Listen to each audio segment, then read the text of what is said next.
Hey yo, what is up FPG fam? Further here and welcome back to another Aether Gazer video. Today we're going to be breaking down Thor. We're going to be going over her skills so that way you have a better idea of what she's bringing to the table. We're also going to be talking about her signature functors, sigils, as well as talking about Living Soul Osiris, and if you need Thor for Aether or if you need Aether for Thor, right? We're going to be talking about that a little more in depth because I know I've been getting that question a lot as of late. So let's go ahead and jump straight into it. But before we do, of course, a massive shout out to the sponsor of the channel, GamerSupps. If you want anything from GamerSupps, a link will be in the description down below. Click on that link. It'll take you right over to their website. Peruse the store, check it out, and see if you like anything there. I'm sure you will find something. There's waifu shirts with amazing designs and feel fantastic.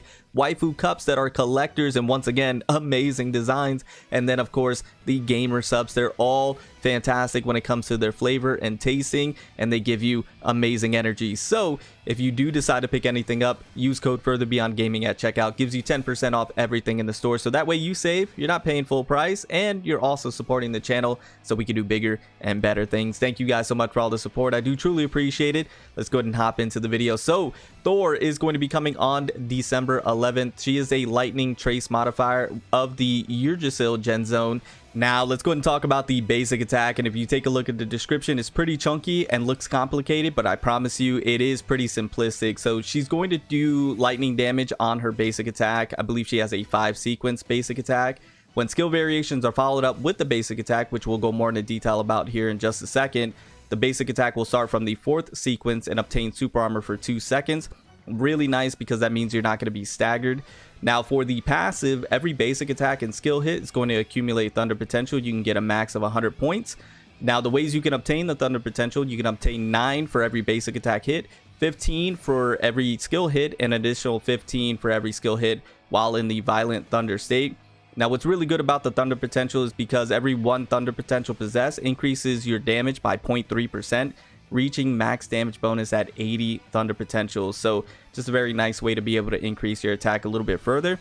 Now the way you get into the violent thunder state is by casting the skill variations, which we spoke about earlier, and that's going to last for 2 seconds. Now every 1 thunder potential possessed is going to increase the duration by 0.01 seconds. Now if you multiply that by 100, that's an additional 1 second. So you can get the violent thunder state to last for 3 seconds instead of 2 seconds. Now what's really good about the violent thunder state is that you're going to obtain short invincibility, which is really nice, and you're also going to increase lightning damage by 15%, so an additional damage boost right there. So that is the basic attack in a nutshell. Once again, it seems convoluted, but once you break it down, it really isn't, and it's pretty much the bread and butter for Thor. Now if we talk about the skills, here are where the variations come into play. So for skill 1, it has a 9-second cooldown. It's going to deal lightning damage, and after you cast the skill, shortly after, it's going to change to its variation, Rushing Thunder Strike. So that's where the variation comes from.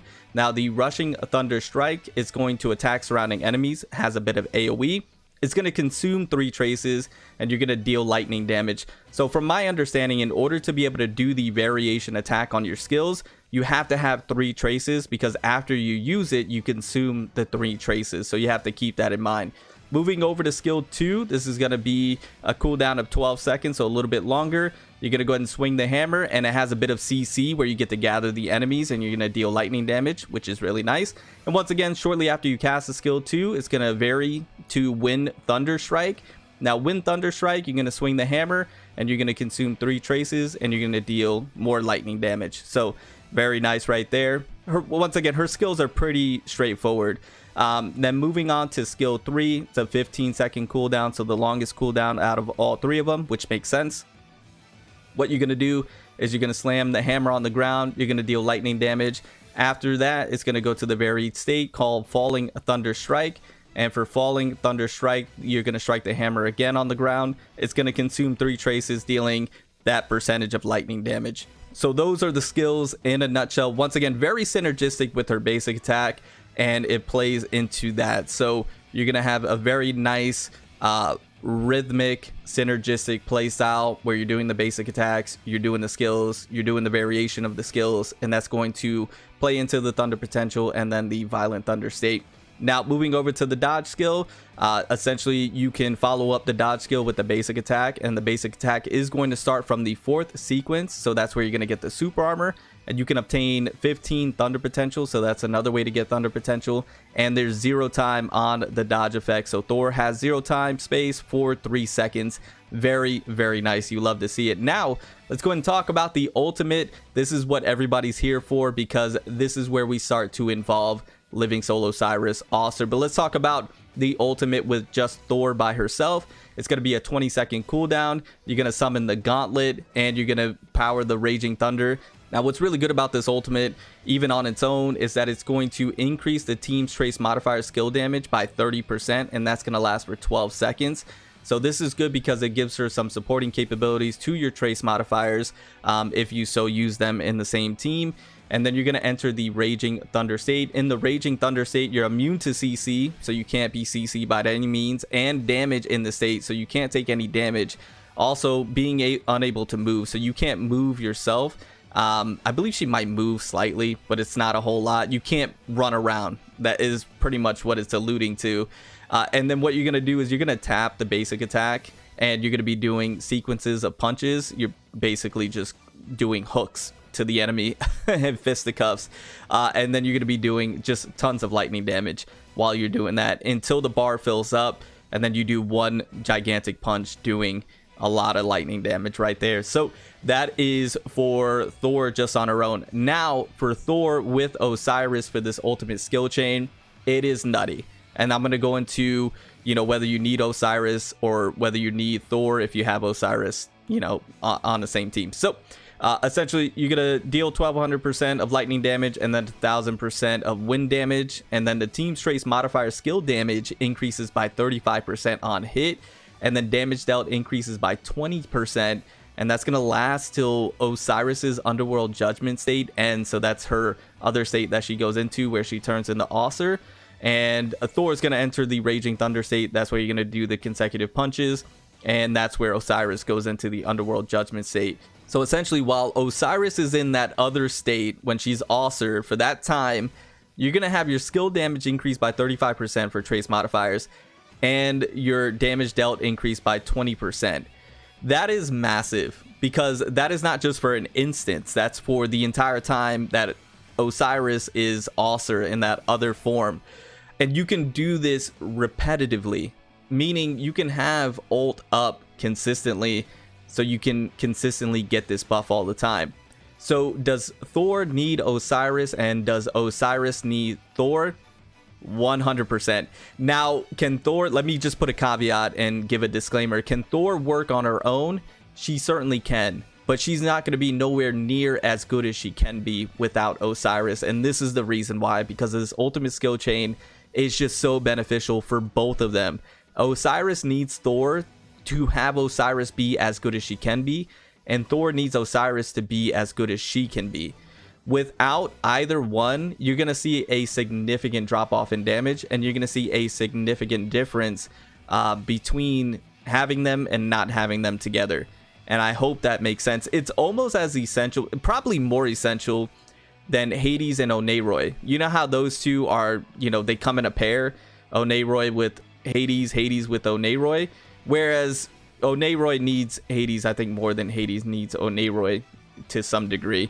But you understand what I'm saying. It's that significant, if not more significant. So does Thor need Osiris? I would say yes. I would say definitively yes. Can you still use Thor without Osiris, or can you use Osiris without Thor and they still perform well? Yeah, they can still perform well, but nowhere near their potential. They are a absolute pair because of this reason. So yeah, I think if you were to pick up Thor, you would most certainly want to have Osiris. And if you have Osiris, you most certainly want to have Thor. I hope that makes sense. Hopefully I was clear on that. If you have any questions, further questions, let me know in the comments down below. Moving on to the Aether codes, what I'm going to say about the Aether codes is that they all look really good. I'm leaning more towards all three red. I think that's going to be the most beneficial to get the most damage because of the crit damage increase and the lightning resistance shred. I think this is going to be the best one to go for when it comes to damage and DPS. I will not lie, the yellow looks really nice as well, and the blue also. I think the blue, I'm leaning more towards this for the AI slot. If you're going to use Thor and AI in terms of you using Osiris, then I think the blue is going to be good for the AI slot. But I'll be honest with you, all three looks really nice if you decide to go with all three. Now, talking about the signature Functor, I know a lot of people have questions on whether Thor needs her signature Functor. I'm going to go ahead and say this. Yes, she does. If you want her to be able to do as much damage as possible, you want to have the signature Functor. The reason being, it's just doing way too much. So when in Violent Thunder state, every skill hit is going to produce Falling Thunder, dealing 500% lightning damage. This is considered skill damage. That's bonkers in of itself. Now, when non-variation skills or the ult skill punches other than the final punch hit, self-damage dealt increases by 10%, and that's going to last for 7 seconds. Every stack refreshing duration, max 3 stacks. And then when casting the final punch in Raging Thunder state, every stack in possession increases the final punch attack by 12%. That's just nutty. Possessing 3 stacks is considered as having 4, just cuz. And then when skill 3 variation Falling Thunder Strike hit, every stack in possession increases its base damage by 12%. Possessing 3 stacks is considered as having 4 for whatever reason. You're doing way too much damage. This is doing way too much stuff. It's just nutty, right? This is a very significant signature Functor to have for Thor if you want her to be a hard-hitting modifier. She will be a hard-hitting modifier without it. She is going to be an absurdly hard-hitting modifier with it. And then you pair her with the ultimate skill chain with Osiris. And now you can see why this team, the Osiris Thor team, is like the meta for the longest of times. And why they stay at the top for so long. Because they are just insane together. And then with the signature Functor, it puts her over the top. So it's pretty nutty. Now for these sigils, really quickly to go over that, of course the decree is going to be really good because she's a trace modifier. This is going to be phenomenal for her, so you could certainly go with this one. You know, you could also go with the Night Owl's raid. This is another possibility. If you have this one farmed up already for whatever reason, it's just sitting there, this is going to be a sneaky good option. And then of course you're going to want to have the goat. Where's the goat? There it is. Immortal Chariot. This is going to be a very good one also. So that is my recommendation when it comes to these sigils.